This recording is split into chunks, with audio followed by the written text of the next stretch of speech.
In 1918, the Representation of the People Act gave some women the right to vote for the first time. After decades of campaigning, this was a great victory. But why did this important change happen in 1918?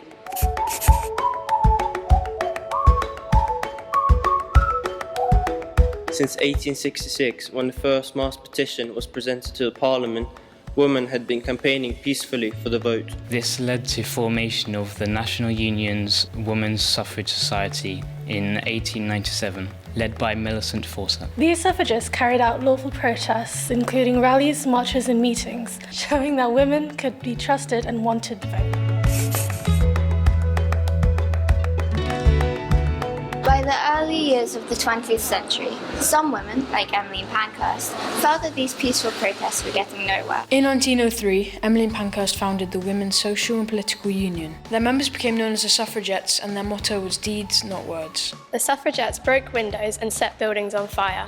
They planted bombs, cut telephone and telegraph wires, and put dangerous chemicals into post boxes. Some argue that it was these actions that forced the government to give women the vote.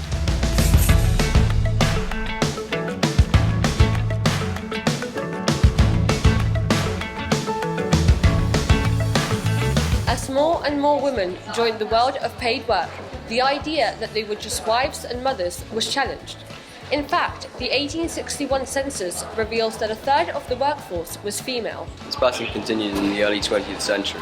As women contributed to the economy, the fairness of giving them the vote was more widely accepted.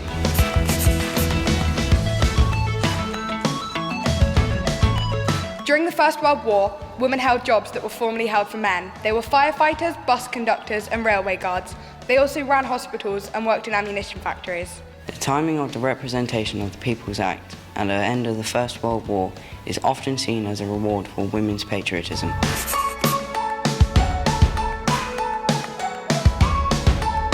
In the 1900s, only 58% of men over the age of 21 were able to vote. However, this had to change when many young men were fighting in the trenches. But there were worries that by giving all men the vote, it would increase the influence of the working class. In an attempt to balance out the new working class vote, middle-class women over the age of 30 were given the vote because they were more likely to vote Conservative or Liberal. There were many reasons why some women got the vote in 1918. Which do you think is the most important?